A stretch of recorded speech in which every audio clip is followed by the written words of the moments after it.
Everyone loves a happy ending, a story about working hard and achieving a goal. Those are the sorts of sports stories that we're used to seeing online, and the ones that I really was hoping to tell. But in real life, it's often not that simple. The scary thing about sharing my life online in real time is that I don't know how the story will end. When I started making YouTube videos in December of 2020, I was headed into an Olympic year. I thought my YouTube channel would be the documentation of my training leading up to the actualization of my dream of becoming an Olympian. Little did I know that less than 6 months later, I'd be entering eating disorder treatment. My whole life up to that point had been about following this linear trajectory. Control over food and my body gave me a perceived sense of control over my life and performance. However, after years of injury and other repercussions of underfueling, I had to change my trajectory. The linear path I was on was leading me toward self-destruction, not an Olympic team. So I fought against the shame, embarrassment, and fear that I felt and entered a partial hospitalization program for eating disorder treatment. I initially decided to share about my eating disorder recovery online. I wanted my recovery to be the start of a new linear trajectory, like the training montages you see in movies. I would work hard, get better, and everything would start to align. And at first, that's what happened. Weeks after posting my initial video about going into eating disorder treatment, I placed 8th at the Olympic trials and ran a new personal best in the steeplechase. I thought, okay, I can do this. I made the changes and now I'll reap the rewards. But the trouble with eating disorder recovery is that it's anything but linear. Yes, I had made positive changes, but it takes time for those to sink in and heal the years of damage that were done. Shortly after the trials, I got the most serious injury of my career, a femoral neck stress fracture that required 16 weeks off of running to heal. During this time, I also left the professional team that I had been training with. I felt completely lost. I was no longer a professional runner. I could no longer rely on my eating disorder and those behaviors for a feeling of identity. I questioned whether or not I should even keep running when all that running did was break my heart. Between June of 2021 and February of 2022, I posted 2 YouTube videos. I didn't want to show up online when I didn't feel like I could even show up for myself. I had no idea who I was or what I was going to do with my life. I was applying to jobs every day. I started researching grad school. I was grasping for anything that would give me direction in my life. Then I realized that nothing made me excited in the same way that thinking about running once my injury healed did. Even though running had broken and beaten me down, I was incredibly passionate about it. I strongly believe that we don't choose our passions. Some people are never lucky enough to find that thing that lights them up, but those that do should pursue it with everything that they have, because nothing compares to the feeling of chasing a true passion. At the time, even though I wanted to walk away from the sport, I knew that my true passion was running and that leaving it in the rear view would be something I would always regret. So I started my next training montage.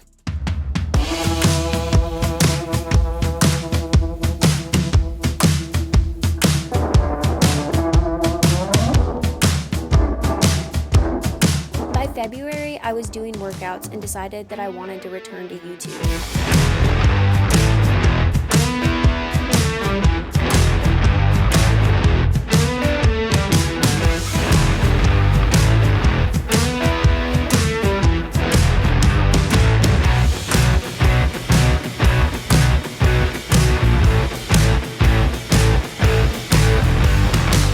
Documented my training for my next race, Freehofer's Run for Women, a road 5K in May.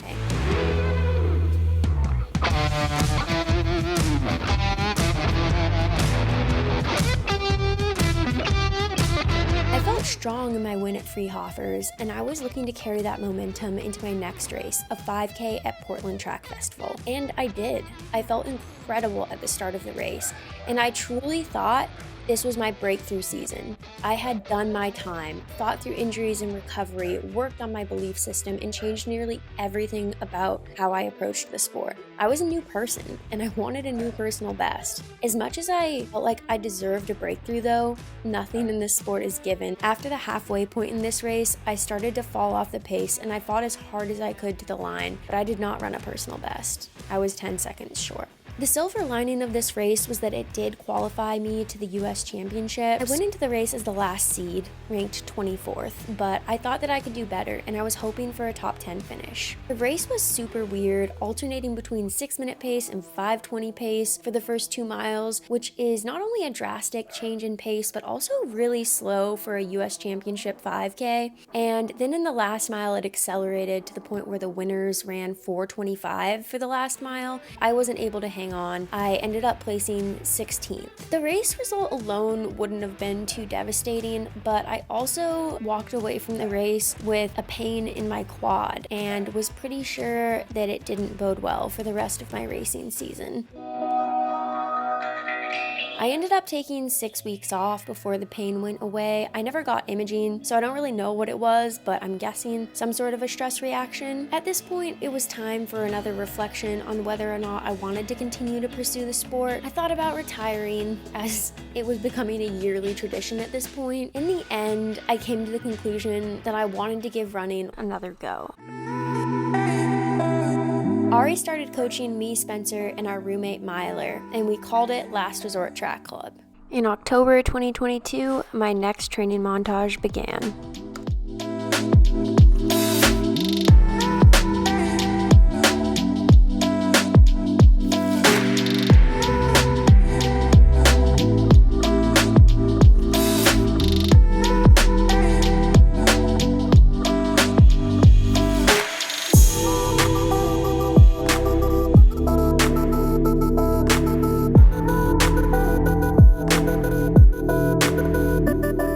Race of the season was Gate River Run, which did not go quite how I wanted it to. The race is done and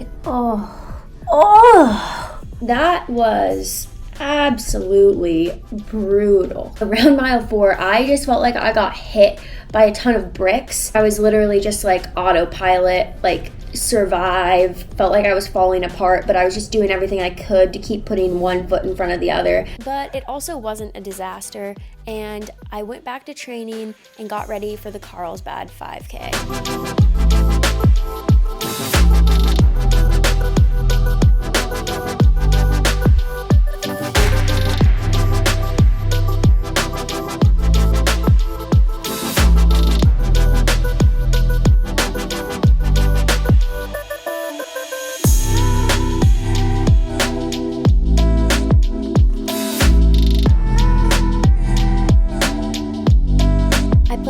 At Carlsbad and ran a road 5K PR of 15:47. I was happy with the result, but hungry for more. I headed to a training camp, ready to build towards a big summer of racing.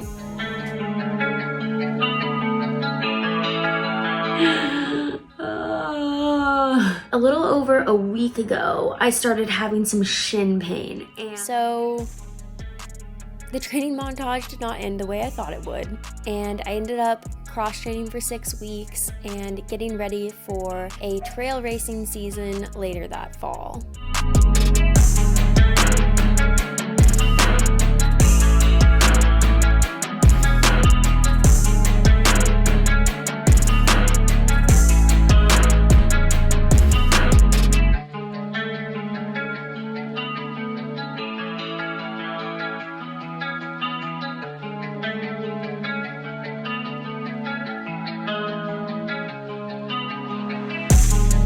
Once I was able to start racing, I ran 5 trail races, including my first ever ultramarathon and the Golden Trail Series final, where I managed to earn a top 20 world ranking. During this time, I also switched coaches and started working with David Roach, an expert in training methods from the track to roads to trails. Although he has a strong scientific approach and I believe in the efficacy of his programming, the biggest positive of having him as my coach was his belief in me. Over the years and the various injuries, I had slowly lost faith faith in myself. I kept training and hoping that I could be great, but I doubted myself. I doubted my body and my ability to have success after ED recovery. My past self, the one who lived in a smaller body, constantly haunted me, and I questioned if I could ever live up to the standards she had set. But David instilled faith in me every day. He told me I was an incredible athlete, that the work I did every day was amazing, that my mind and body were strong, and most importantly, that I was valuable regardless of the times I ran. I continued working with him after the trail season was over, and we decided that my next goal race would be the US 10K Cross Country Championships on January 20th, 2024. What? Another montage? I thought these were over. Gosh, this movie sucks. Would they just get to the good part already? Come on.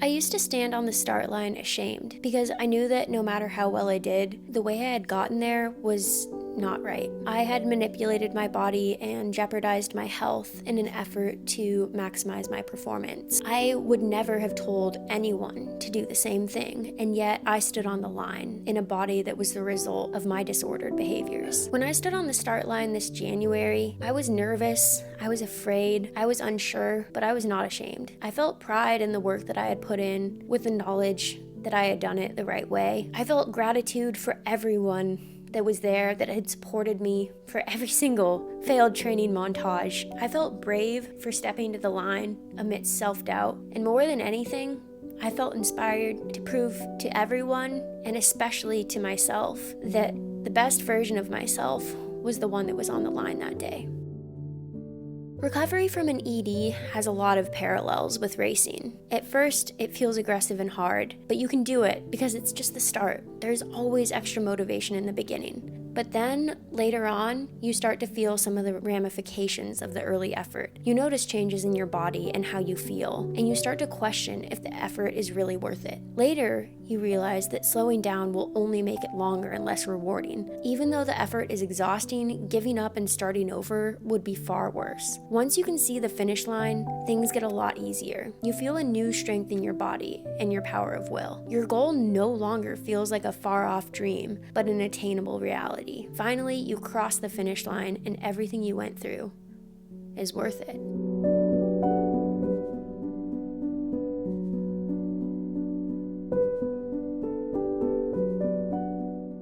Not every training montage will have a victorious ending, but the end of the training montage doesn't have to be the end of the story. The beautiful thing about life is that you get to choose whether to keep going down a path or if it's time to change directions.